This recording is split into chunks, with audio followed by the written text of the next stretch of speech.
참 똑똑한 사람이 있는 것들을 보게 돼요. 세상에 대한 이해, 또 사물에 대한 통찰력, 다방면의 이 폭넓은 지식을 자랑하면서 이 달변을 쏟아내는 사람들 앞에 있으면 제 자신이 참 초라해지는 느낌을 받을 때가 있습니다. 아, 참 많이 안다. 참 똑똑하다. 그런데요, 그런 사람들 가운데 삶 속에서 대단히 좀 그 지식과는 어울리지 않는 행동들을 함으로 삶 속에서 좀 답답한 행동들, 좀 어리석게 행동하는 모습들을 간혹 보게 돼요. 그래서 우리는 그런 사람을 뭐라고 얘기하냐면은 헛똑똑이라고 얘기합니다. 헛똑똑이. 참 똑똑하고 아는 건 많은데 실제적인 삶 속에서 그의 지식과 경험들이 연결되지 못해서 이 지식과 삶이 좀 괴리되어 있는 그러한 사람들. 그런데요, 이게 지식의 문제만이 아니라 우리의 신앙 속에서도 마찬가지인 것 같아요. 아, 저 사람 참 믿음이 있는 것 같아. 저 사람 참 하나님에 대해서 참 많이 안다. 저 사람 참 말씀에 대한 깊이가 있어 라고 생각을 했는데 실제적으로 보면 그 신앙의 지식이 믿음의 삶으로 그리고 기도의 삶으로 연결되지 않는, 그래서 신앙의 지식과 그러한 어떤 삶이 이 간격이 있는 그러한 성도들을 보게 돼요. 오늘 우리가 이 성경 본문에 나와 있는 한 사람에 대해서도 잠깐 살펴보고자 하는 부분이 그러한 부분 중에 하나입니다. 오늘 이 본문에 나와 있는 이 야곱이 20년간의 타향살이를 마치고 이제 바단 아람에서 가나안 땅으로 자신의 고향 아비가 있는 고향으로 이제 들어오게 됐는데요. 자, 그런데 그에게 들려온 소식이 있는데 그것이 무엇이냐면 그를 환영해 주는 것이 아니라 그의 형이 20년 동안이나 칼을 갈고 있었어요. 칼을. 왜 칼을 갈고 있었냐면 야곱이 아버지를 속이고 자기를 속여서 장자의 권리와 축복권을 다 뺏었거든요. 그래서 야곱이 개나리 보침 하나를 싸고 젊은 날 어린 시절에 도망을 쳤어요. 외삼촌의 집에서 있다가 자수성가해서 이제 20년 만에 돌아오는데 형은 그것을 잊지 않고 복수의 칼을 갈고 있었어요. 그래 그가 온다는 소식을 어떻게 알았는지 400명이나 되는 군사를 거느리고 지금 야곱을 죽이기 위해서 형이 오고 있다는 소식을 누가 알게 되냐면 이 야곱이 알게 되는 거예요. 이 야곱이 얼마나 가슴이 무너져 내렸는지 오늘 성경도 그가 가슴이 무너져 내렸다라고 두려움과 무서움과 공포 가운데 있게 됩니다. 그러면서 이 믿음의 사람 야곱이 행하는 일들이 무엇이냐면 순간적으로 그 어려움들을 겪게 되면서 머리를 굴리기 시작을 합니다. 기도하는 게 아니라 머리를 굴리기 시작을 해요. 그래서 어떻게 하냐면은 그가 자신의 생명과 얼마간의 재산이라도 좀 건져보겠다라고 분주하게 움직이기 시작을 합니다. 그래서 오늘 성경을 보면 자신의 짐승, 큰 거부가 되는데 그 짐승 떼를 두 떼로 나눠요. 소와 양도 둘을 나누고 낙타도 나누고 둘로 큰 떼를 나누어서 한 떼는 앞서가게 하고 한 떼는 뒤에 가게 해서 만약에 에서가 공격을 하게 되면 한 떼는 피해를 보더라도 한 떼는 살아야겠다라는 굉장히 인간적인 처세술을 동원하기 시작합니다. 전혀 믿음이 작동하지가 않아요. 20년이라는 세월 동안 그렇게 하나님의 큰 은혜를 경험했음에도 불구하고 인생의 위기와 어려움이 찾아오니까 야곱이 과거처럼 그러한 인간적인 방법, 현실적인 방법을 사용해서 그렇게 두 떼로 이렇게 오늘 보니까 본문에 나누어 놓고 있습니다.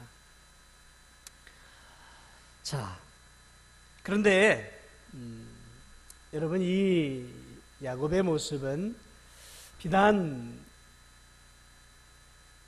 야곱만의 모습은 아닌 것 같아요. 사람이 돈이 있는 사람도 마찬가지지만 인생의 어려움이 찾아오고 경제적인 어려움이 찾아오기 시작하면 무엇을 하게 되냐면 재산을 안전하게 관리하려고 하죠. 믿지 않는 사람도 마찬가지 아닙니까? 그래서 어려움 가운데서도 재산을 지키기 위해서 뭐 금도 사놓고 또는 그 땅도 사놓고 또는 건물도 사놓고 또 한쪽은 뭐 주식도 사놓고 하면서 이 재산을 잘 분산해 놓죠. 돈이 많은 사람일수록 이제 어떻게 합니까? 재산의 위기가 오면 재산을 이렇게 막 자녀에게 뭐 아내에게 타인에게 이렇게 명의를 다 변경시켜 놓지 않습니까? 이 재벌들이 그렇잖아요.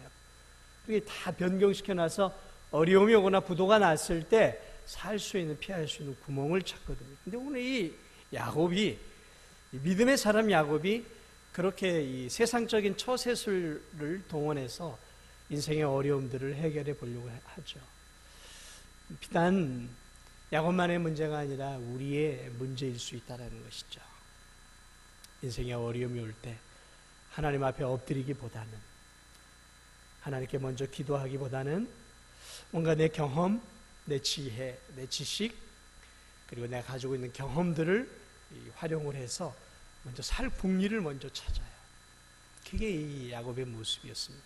그런데 감사한 것은 이 야곱이 그렇게 해놨는데도 불안한 거예요. 두려운 것이죠. 그리고 그때 비로소 그가 어떻게 하기 시작하냐면 이렇게도 한계가 있다는 것을 깨닫게 돼요. 그리고 비로소 그가 하나님 앞에 그의 인생 가운데 처음으로 기도다운 기도를 해요. 그의 오랜 인생길 가운데서 오늘 이 본문은 그가 처음으로 기도다운 기도를 해요. 어떻게 보면 이 본문은 그의 인생의 첫 깊이 하나님께 기도하는 기도라고 할 수 있는 거죠. 언제요?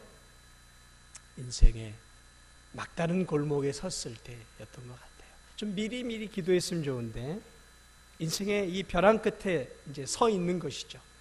그래 그가 이제 두 손 두 발 다 들고 그때 비로소 하나님 앞에 엎드려 기도하기 시작합니다. 그 기도의 내용이 오늘 우리가 읽은 성경의 본문이에요.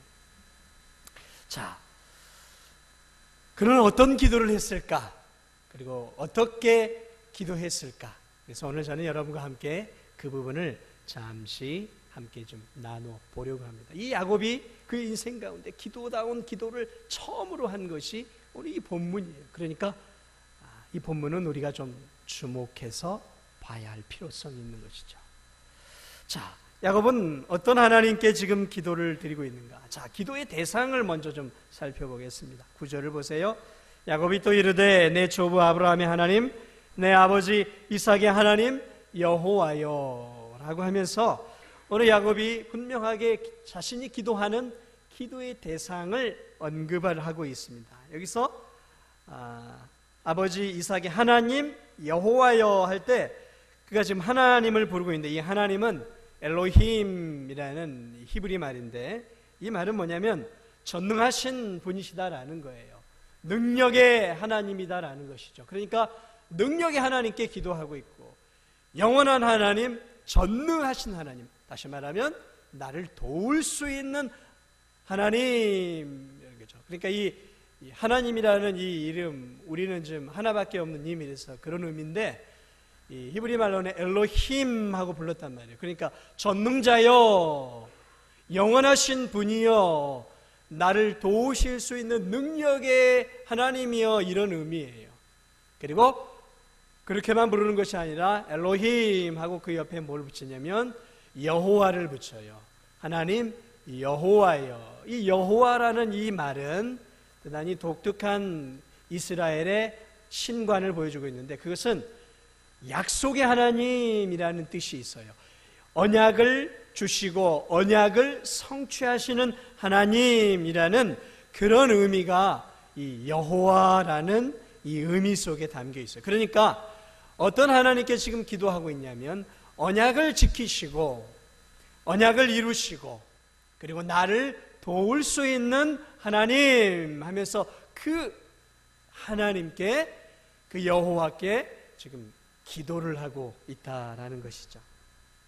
자, 여러분 오늘 여기서 이 여호와여라고 부를 때 언약의 하나님이에요. 언약의 하나님. 그러면서 누구를 언급하냐면 내 조부 아브라함의 하나님, 그리고 내 아버지 이삭의 하나님 하면서 지금 누구를 부르고 있습니까? 아버지와 언약을 맺으셨던 그 하나님, 할아버지 아브라함과 언약을 맺으셨던 그 하나님. 그래서 이 여호와여라고 부르고 있는 거예요. 그러니까 언약을 맺으신, 그러니까 하나님을 비인격적인 하나님으로 지금 야곱은 보지 않고 있다는 거죠. 멀리 저 우주 너머 하늘에서 좌정하셔서 우리와는 너무 거리가 있는 그런 하나님이 아니라 친히 이 땅에 오셔서 내 아버지와 내 할아버지와 친히 인격적으로 만나주시고 친히 약속을 해주신 하나님. 하늘의 별과 같이 땅의 모래와 같이 저 바닷가의 모래처럼 저 땅의 티끌처럼 저 셀 수 없는 저 무별처럼 아브라함 할아버지와 아버지 이삭과 그리고 심지어 자신과 언약을 맺으셨던 그 하늘의 하나님께, 그 언약의 하나님께, 인격적이고 신실하신 하나님께 지금 뭐하고 있어요? 기도하고 있다는 것이죠.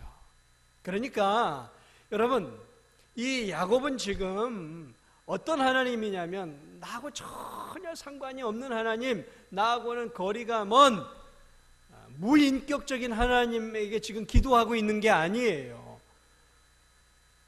우리의 기도는요, 이 야곱의 기도를 잊지 말아야 할 이유 중 하나가 뭐냐면 굉장히 친밀한 하나님께 지금 기도하고 있는 거예요.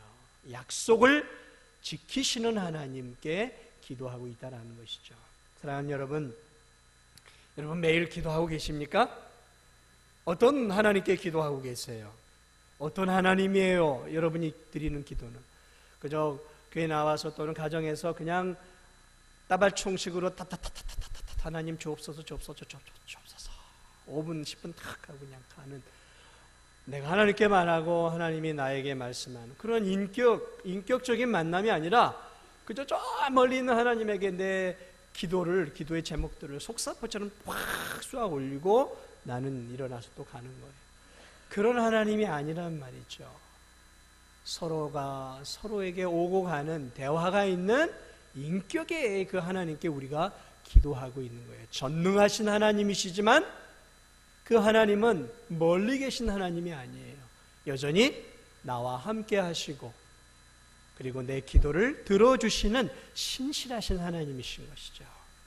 예수 그리스도를 이 땅에 보내주시고 그리고 그 예수 그리스도를 믿음으로 예수 그리스도를 모신 하나님의 사람들은 바로 이 하나님과 함께 기도를 드릴 때에도 친밀한 기도를 드릴 수 있어야 되는 거죠. 전능하신 하나님일 뿐만 아니라 어떤 하나님이요? 인격적이고 신실하시고 여전히 나와 함께 하시는 굉장히 가까운 하나님으로 오늘 이 야곱은 그 하나님께 지금 기도를 드리고 있어요. 그렇습니다. 우리가 기도하는 기도의 대상은 약속을 지키시는 하나님이에요. 너는 내게 부르짖으라. 그리하면 내가 내게 응답하겠고. 이 뭐예요? 약속이에요. 기도하면 응답 주시겠다라는 약속 아닙니까? 구하라. 그리하면 찾을 것이. 두드리라. 열릴 것이. 구하면 구하는 자에게 주시는 하나님이시다라는 거죠. 약속을 신실하게 지키시는 하나님이에요. 그저 허공에 보이지 않는 무인격적인 하나님께 기도하는 게 아니에요. 우리의 기도는 응답을 주시겠다라고 하는 그 인격적인 하나님께 우리가 기도하고 있다라는 것이죠. 그 사실을 잊지 마시고 여러분 그렇게 기도하시기 바랍니다. 오늘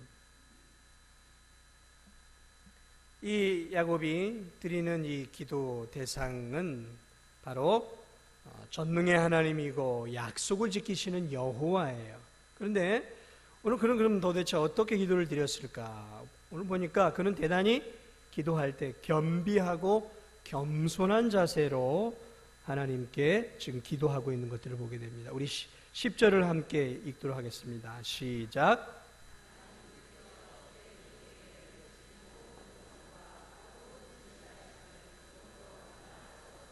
네, 거기까지만 읽겠습니다. 자, 오늘 이 기도 가운데 뭐라고 이 얘기를 하고 있어요? 나는 주님이 주의 종에게 베푸신 모든 은총과 모든 진실하심을 조금 더 감당할 수 없다. 이 말은 무엇이냐면, 하나님, 내가 그동안 하나님의 많은 은혜와 사랑을 도움을 받아왔는데 하나님, 나는 그러한 것을 받을 만한 가치와 자격이 없는 자입니다 라는 것이죠. 그리고 지금도 하나님, 내가 하나님께 이 은혜를 구하고 도움을 구하러 지금 이렇게 기도하고 있지만 나는 하나님께 도움을 구할 만한 떳떳한 자격이나 공로나 의의가 없습니다. 저는 하나님의 그저 은혜를 바라보면서 지금 하나님께 기도합니다 라는 거예요. 무엇입니까? 지금 야곱은 하나님께 나아가 기도할 때 대단히 겸비한 자세로 하나님께 나아가고 있어요. 마치 거지가 자신의 무가치함을 인정하며 그저 사람들의 인정과 긍휼을 바라면서 손을 내밀지 않습니까? 손을 내밀죠. 마찬가지예요. 우리가 하나님 앞에 기도할 때, 무언가를 달라고 기도할 때 떳떳하게 손을 내미는 것이 아니라 마치 거지가 사람들에게 긍휼을 구하는 것처럼 하늘의 하나님께 우리가 긍휼을 구하는 겸손한 마음으로, 나는 받을 자격이 없지만 주님의 그 은혜와 도우심과 그 사랑에 힘입어 빈손을 하나님 앞에 내미는 거예요. 주시면 너무 감사하겠습니다. 이렇게 지금 기도를 하고 있다라는 거예요. 이런 자세로 기도하고 있다라는 것이죠. 여러분, 저는 이 기도하는 분들 가운데 대단히 좀 교만하고 거만하게 하나님께 기도하는 것들을 본 적이 있어요. 기도할 때 그런 모습, 마치 이 어린 아이, 그저 2살, 3살, 4살 된 아이들이 아빠나 엄마한테 막 그 땡깡을 부린다 그러거든요. 막 때를 쓰면서 막 그냥 울면서 막 억지를 부리면서 막 달라 그래. 막 부모가 좀 난감해서 이걸 줘야 될지 말아야 할지 막 그런 아이들 있지 않습니까? 어렸을 때. 그렇게 우리가 구해서는 안 되는 거예요. 우리가 예수 그리스도의 십자가의 보혈로 그분의 은혜로 구원받아 하나님의 자녀가 되었지만 그분은 여전히 거룩하신 분이에요. 그분은 여전히 하나님이에요. 그리고 우리는 여전히 티끌로 만들어진 연약한 인간이고 죄인이란 말이죠. 비록 구원받았지만 그분은 하나님의 하나님, 우리는 피조물이란 말이죠. 그러므로 우리가 하나님 앞에 나아갈 때, 기도할 때 어떤 자세를 해야 되냐면, 당연히 내가 받아야 될 거 받습니다라는 교만한 마음으로, 이 페류나처럼 아버지 어머니의 재산을 아버지 주세요 라고 하는 이 탕자와 같은 마음으로 달라고 해서는 안 되는 거예요. 비록 그분의 은혜로 구원을 받았지만 겸손하게, 아버지, 나는 아버지께 구할 만한 자격도 없고 달라고 할 만한 공로와 이런 것도 없지만 주님, 내가 예수 그리스도의 십자가의 은혜의 보혈을 의지해서 주님의 은혜와 보좌 앞에 나아가오니 주여, 이 부족한 종의 기도를 응답해 주옵소서. 저를 불쌍히 여겨 주옵소서. 세리가 하나님께 기도할 때, 하나님, 나는 죄인입니다. 나를 불쌍히 여겨 주옵소서. 겸허하게 하나님께 나아간 이 세리처럼 우리가 하나님께 기도할 때도 그러한 겸허한 자세를 가지고 기도해야 하는 것이죠. 은혜의 보좌 앞에 겸손하게 나아가는, 그것이 오늘 이 야곱의 기도의 모습이에요. 그렇습니다. 여러분, 하나님 앞에 기도할 때는 그러므로 할 수 있는 한 최대한 그분 앞에 경의를 표하고 그분 앞에 겸손함과 겸비함을 가지고 나아가야 돼요. 그래서 기도할 때도 특히 아이들에게 기도할 때 자세를 그렇게 가르쳐줘요. 얘들아, 기도할 때는 손을 꼭 모으고 눈을 감고 고개를 숙이고 할 수 있으면 무릎을 꿇고 기도해야 돼요. 이게 뭐냐면 겸비함을 가르쳐 주려고 하는 거예요. 물론 우리들이 그렇게 꼭 그렇게 기도할 필요는 없어요. 그러나 거기서 우리가 무엇을 배워야 돼요? 겸손하게 기도해야 한다는 것이죠. 받을 자격이 없지만 십자가의 보배 피를 의지해서 겸손하게 기도하는 것. 그렇게 여러분 겸손하게 기도하시기 바랍니다. 마치 내 것을 달라고 막 때를 쓰듯이 하는 그런 기도는 어린아이의 기도예요. 어린아이. 이제 우리는 그렇게 기도를 해서는 안 되는 거예요. 자, 오늘 이 야곱의 기도의 모습을 다시 한번 또 보죠. 세 번째로 보니까 이 야곱은 자신의 간구를 하기 전에 뭘 위해서 기도하냐면 자신에게 주신 복을 기억하면서 지금 기도하고 있어요. 이 10절 중반절 보면 내가 내 지팡이만 가지고 이 요단을 건넜더니 지금은 2때나 이루었나이다. 이게 뭐예요? 그는 젊은 과거 시절 달랑 지팡이 하나만을 가지고 도망가다시피 형을 피해서 저 요단을 건너 라반 삼촌 집에서 20년이라는 세월을 있었어요. 그 20년의 세월 동안 그는 라반 삼촌에게 수도 없이 많이 속았어요. 그럼에도 불구하고 하나님이 그에게 은혜와 복을 더하여 주셔서 그가 20년 만에 이제 삼촌을 떠나서 고향으로 돌아갈 때는 큰 거부가 되었어요.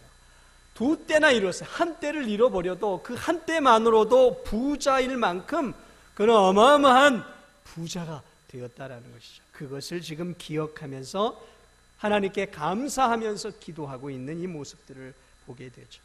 그러므로 지금 이 야곱은 무엇을 먼저 기도하고 있어요? 지금 급하게 막 기도의 제목을 먼저 나누지 않고 하나님께 고하지 않고 먼저 하나님이 자신에게 주신 복을 기억하면서 하나님께 나아가고 있어요. 하나님, 지난 20년 동안 제가 얼마나 힘들고 어려운 삶을 사셨는지 아시지 않습니까? 그러한 그 20년 동안 하나님이 은혜를 베풀어 주셔서 이렇게 큰 부요함을, 그렇게 이렇게 많은 가족들을 하나님 저에게 주시지 않았습니까? 하면서 이 지금의 어려운 삶 속에서 과거에 함께 해주셨던 그 하나님의 은혜를 쭉 기억하면서 오늘 그가 지금 감사하고 있어요. 감사의 기도를 먼저 드리고 있는 것들을 보게 돼요. 여러분, 지금 야곱의 상황은 굉장히 위태로운 상황이었어요. 절벽 위에 있었단 말이죠. 형이 400명의 군사를 거느리고 지금 그를 공격하기 위해서 오고 있었단 말이죠.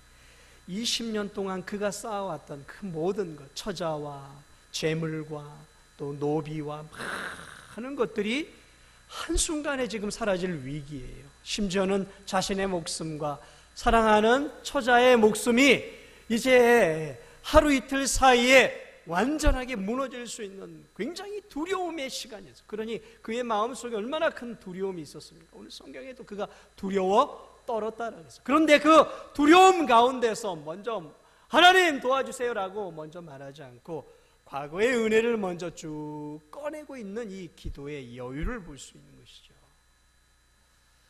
여러분, 우리가 인생의 어려움과 위기가 찾아올 때마다, 두려움, 위기가 찾아올 때마다 우리가 먼저 해야 할 것은 먼저 과거 가운데서 나와 함께 하신 하나님의 은혜와 복을 먼저 새록새록 기억해 볼 수 있어야 되는 거예요. 찬송가에 보면 그런 가사가 있죠. 이런 가사가 있어요. 세상 모든 풍파 너를 흔들며 약한 마음 낙심하게 될 때에 내려주신 주의 복을 세어라. 주의 크신 복을 내가 할리라. 받은 복을 세어 보아라. 크신 복을 내가 알리라. 사랑하는 여러분, 받은 복을 세어 볼 수 있어야 돼요. 여러분의 인생의 위기에 있습니까? 두려우세요? 앞길이 지금 막막하세요? 앞이 지금 캄캄하십니까? 도무지 경제적인 이 부분을 어떻게 해결해야 할지, 지금의 이 건강의 문제를 어떻게 해결해야 할지, 이 답답한 이 가정 환경과 답답한 사업의 문제와 답답한 인간관계와 내 직장 안에서의 얽히고 설킨 이 문제들로 인해서 여러분 어려우십니까? 어려울 때, 답답할 때 먼저 주저앉기보다는 받은 복을 먼저 기도하면서 세워보세요. 나와 함께 하셨던 그 하나님의 은혜를 먼저 기억해야 돼. 그럴 때 제대로 된 기도를 할 수 있는 거예요. 오늘 야곱은 먼저 이 받은 복을 먼저 기억합니다. 사랑하는 여러분, 여러분도 마찬가지예요. 인생에 어려움이 올 때 기도하지 않고 문제를 풀어가는 것도 문제지만 무조건 어렵다고 막 내 기도만 먼저 막 들이밀면 안 되는 거예요. 기도에도 절차가 있는 거예요. 이렇게 하나님의 받은 복에 대해서 먼저 감사할 수 있어야 되는 거예요. 감사하시. 나 같은 자를 하나님의 은혜로 구원해 주신 그 하나님의 은혜를 감사하고 지금까지도 나를 먹이시고 입히시고 인도하시고 그리고 어려운 인생길 가운데서 내가 하나님 앞에 엎드려 기도할 때 하나님께서 그 인생 가운데 피할 길을 열어주시고 그 문제를 해결해 주셨던 그 신실하신 하나님을 기억하면서 먼저 감사를 올려드릴 수 있어야 돼요. 그리고 이제 네 번째로 그거 어떻게 합니까? 간절하게 자신의 필요를 그때 이제 비로소 드리기 시작을 합니다. 11절을 보세요. 내가 주께 간구하오니, 이제 본격적인 기도를 합니다. 내가 주께 간구하오니 내 형의 손에서 에서의 손에서 나를 건지시옵소서. 내가 그를 두려워하면 그가 와서 나와 내 처자들을 칠까 겁이 나기 때문입니다. 오늘 그의 기도를 보세요. 그의 기도는 모호하지 않아요. 두리뭉실하게 기도하지 않아요. 적당하게 기도하지 않습니다. 분명하게 기도의 제목들이 있어요. 하나님, 나를 도와주세요. 내 형 에서에게서 나를 건져주세요. 내 처자의 생명을 살려주세요. 형 때문에 내 처자가 죽을까 두려워하고 있사오니 하나님 나를 도와주세요라고 기도의 제목이 선명해요. 분명해요. 사랑하는 여러분, 우리가 하나님 앞에 간구할 때 우리의 기도가 두리뭉실 적당하게 얼버무려 기도하는 기도가 되어서는 안 돼요. 선명하게 분명하게 기도할 수 있어요. 요즘 우리가 5일간 기도를 했지 않습니까? 지난주에 기도할 때 두리뭉실하게 우리가 나라를 위해, 한국 교회를 위해, 이 민족을 위해, 교회를 위해 기도하지 않았어요.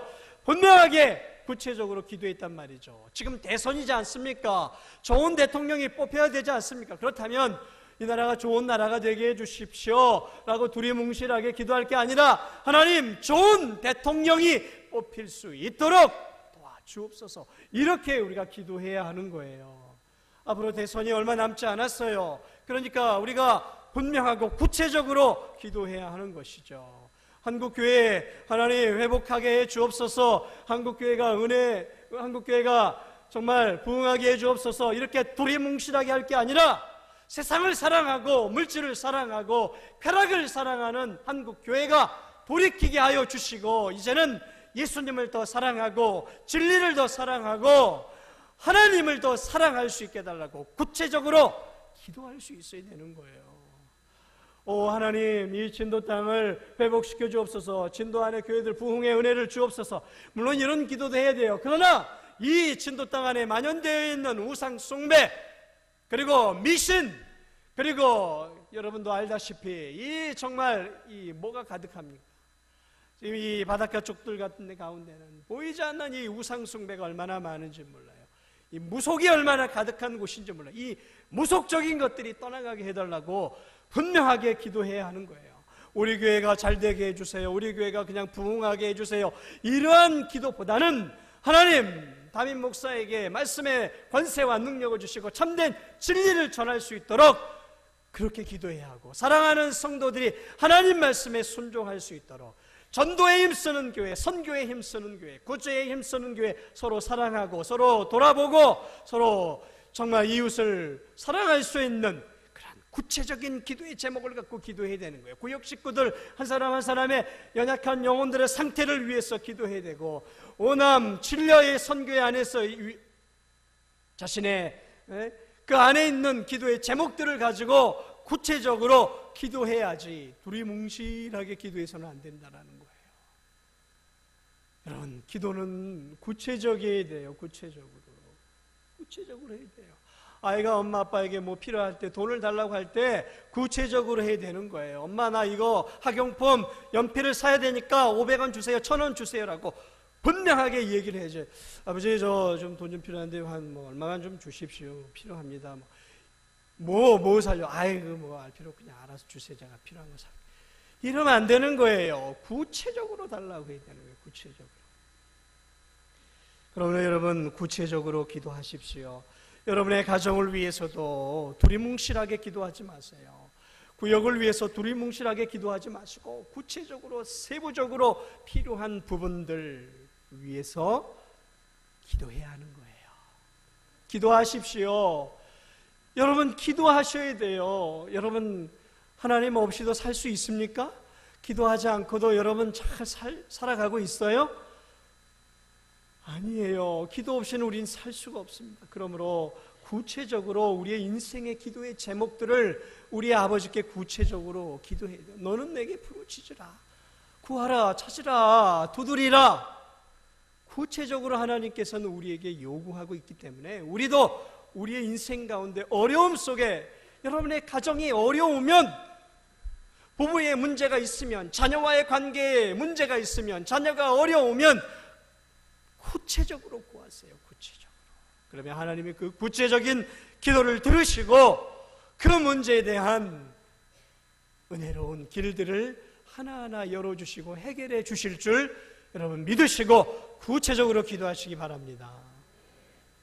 그러나 여러분 꼭 하나 오늘 이 본문을 통해 놓쳐서는 안 되는 중요한 기도의 제목이 있어요. 그것이 무엇이냐면 야곱이 단순하게 자신의 인생의 어려운 문제만을 위해 기도했던 것이 아니다라는 사실이에요.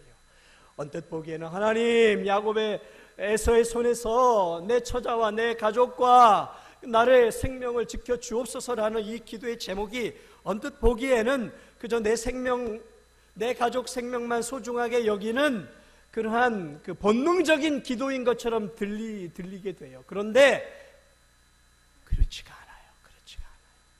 12절 말씀을 보면 그가 이렇게 얘기해요. 주께서 말씀하시기를 내가 반드시 내게 은혜를 베풀어 내 씨로 바다에 셀 수 없는 모래와 같이 많게 하리라 하셨나이다. 이 약속의 말씀을 지금 붙잡고 기도하고 있어요. 이게 무슨 말이냐면 하나님, 지금 에서가 우리 가족을 죽이려고 합니다. 그런데 하나님, 이 가족이 멸망이 되면 하나님이 아브라함과 이삭과 저에게 하셨던 약속, 내 씨로 하늘의 별과 같이 저 바닷가의 모래와 같이 땅의 티끌과 같이 많게 하시겠다는 하나님의 약속이 무너지는 것 아닙니까? 라는 기도예요. 하나님이 그러한 언약을 통해서 크게 저를 통해 아버지, 할아버지를 통해 민족을 흥왕하게 하시겠다고 약속을 주셨는데 에서의 손에서 우리 가족이 다 죽게 되면 하나님의 약속이 물거품이 되고 하나님의 약속이 물거품이 되면 하나님이 세상 가운데 조롱을 받게 되고 하나님의 언약이 깨어지는 것 아닙니까? 하나님의 약속을 이루기 위해서라도, 하나님이 이 땅에서 영광을 받기 위해서라도 우리의 가족이 살아야 됩니다. 우리의 가족이 살아서 우리가 계속해서 씨를 퍼뜨려 하나님의 신실한 언약들을 이루어가야 되지 않겠습니까? 라고 그는 하나님의 언약에 기초하에서 지금 기도하고 있는 거예요. 단순한 자기의 생명, 처자의 생명이 아니라 그 처자의 생명 안에 하나님의 영광이 담겨 있는 거예요. 이 기도의 의미를 아시겠습니까? 그러므로 우리가 하나님께 기도할 때도요, 단순하게 먹고 마시고 우리의 건강을 위해 하나님 우리 가정의 건강을 주옵소서. 왜 건강을 위해 기도해야 합니까? 하나님 내 가정의 직장을, 사업을 붙잡아 주옵소서. 왜 내 사업을 하나님이 붙잡아 줘야 합니까? 하나님, 왜 우리 교회를 붙잡아 주시고 우리 교회를 안전하게 해 주옵소서. 왜 우리 교회를 위해 기도해야 합니까? 왜죠? 왜 내 건강을 위해 기도합니까? 왜 내 사업과 직장을 위해 기도합니까? 왜 내 가정과 내 자녀들을 위해 기도합니까? 단순하게 내 생명, 내 처자의 생명, 먹고 사는 나를 위해서요? 아니요.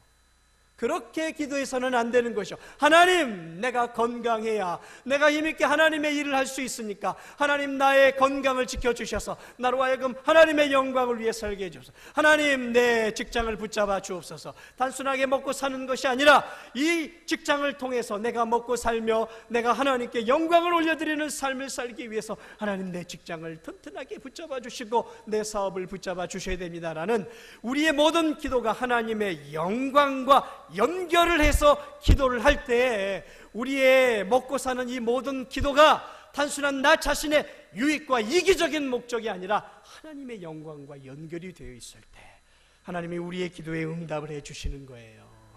그러므로 너희는 먹든지 마시든지 무엇을 하든지 하나님의 영광을 위해 기도하는 것도 그러므로 하나님의 영광을 바라보며 하나님의 영광을 위해 기도해야 하는 거예요. 살든지 죽든지 그리스도가 내 안에 존귀하게 되기를 원하나이다 했던 바울의 기도의 제목이 바로 우리의 기도의 제목이 되고 기도의 제목이 될 수 있어야 되는 거예요. 사랑하는 여러분, 그러기 위해서 하나님의 영광을 위해 우리는 기도해야 하는 것이죠.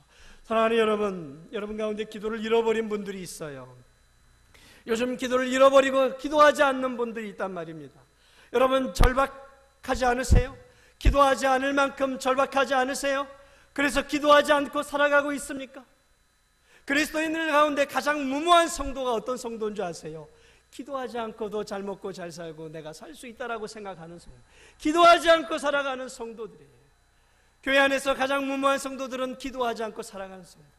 그런데요, 교회 안에서 가장 두려운 사람들도 기도하지 않고 살아가는 사람들이에요. 기도하지 않고. 교회 안에서 가장 무서운 목사가 어떤 목사인지 아세요? 기도하지 않고 설교 준비하는 목사예요. 기도하지 않고 하나님의 말씀을 전하는 목사예요. 기도하지 않고 신방 가서 신방하는 목사예요. 기도하지 않아요. 하나님 의지하지 않고 하는 이 목사야말로 교회 안에서 가장 무서운 적이에요. 여러분과 아세요? 기도하지 않고 하나님의 일들을 하는 중직, 무서운 존재들입니다. 제가 볼 때 무서운 목사만큼이나 기도하지 않고 하나님의 일을 하는, 기도하지 않고 찬양대에 서는 찬양대원들, 그들의 입술에서 흘러나오는 찬양은 무서운 거예요. 기도하지 않고 하는 거기 때문에 무서운 거예요. 기도하지 않고 아이들 가르치는 교사들 무서운 적이에요.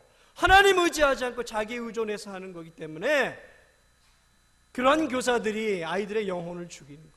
기도하지 않고 은혜 받으러 이 예배당에 오는 성도들, 여러분, 예배당에 올 때 기도하고 와야 돼요. 받을 은혜를 위해 기도하고 말씀을 전하는 목사를 위해 기도하고 은혜를 구하면서 와야 되는 거예요. 기도하지 않고 예배당에 오는 성도들이 그래서 가장 무서워요. 왜냐하면 그러한 성도들은 기도하지 않기 때문에 와서 목사의 설교가 어떻고 다른 성도가 어떻고 비판하고 비난하는 사람들이 돼요. 기도하지 않고 하나님의 일을 하는 성도들, 기도하지 않고 세상에서 하루를 살아가는 성도들, 위험한 성도들이에요. 은혜가 없는 성도들이죠. 신앙이 퇴보하는 성도들에게 공통적으로 드러나는 것은 기도, 개인 기도를 소홀히 해요. 개인 기도. 그러한 성도들은 신앙이 퇴보하고 교회의 적이 되고 교회의 걸림돌이 되고 목사의 걸림돌, 성도들의 화목의 걸림돌이 돼요. 필경. 그러나 여러분, 교회사 안에서, 교회 안에서 하나님께 귀하게 쓰임받는 사람들의 공통적인 특징이 있어요. 그것은 뭐냐면 기도하는 성도들, 홀로 하나님 앞에 야곱처럼 무릎을 꿇고 하나님을 만나며 기도하는 그러한 성도들이 바로 놀랍게 하나님의 교회를 이끌어가고 이 민족을 통해 하나님의 뜻을 이루어가는 것을 보게 돼요. 기도와 신앙은 불가분의 관계예요. 말씀을 마무리합니다. 여러분, 기도하고 계십니까? 기도하십시오. 엎드려 기도하십시오. 우리의 기도를 받으시는 이 능력의 하나님, 우리의 기도를 들으시겠다고 약속하신 언약의 하나님께 기도하십시오. 겸비하게 기도하십시오. 그분의 은혜를 구하면서 기도하시고 여러분의 필요를 구하되 그것이 하나님의 영광과 연결될 수 있도록 구하십시오. 그래서 여러분의 기도를 통해 이 교회가 부흥하고 이 교회가 영적으로 살아나고 여러분의 기도를 통해 여러분의 가정이 회복되어지고 여러분의 가정이 하나님의 나라가 되고 여러분의 기도를 통해 여러분의 직장이 작은 하나님의 공동체가 되고 여러분의 기도를 통해 이 민족이 좋은 대통령이 뽑히고 여러분의 기도를 통해 정말 이 진도가 하나님의 진리가 넘치는 하나님의 도성이 될 수 있는 거예요. 기도합시다. 사랑하는 여러분, 기도합시다. 정말 이 야곱처럼 인생의 어려움이 닥쳐서만 기도하는 것이 아니라 무시로쇼시로 하나님 앞에 엎드려 기도하면서 하늘의 하나님께 하늘 문을 열어달라고, 은혜의 문을 열어달라고 늘 기도하며 함께 기도로 하나님의 뜻을 이루어가는 사랑하는 성도들이 다 되시기를 주님의 이름으로 축복하고 축복을 드립니다.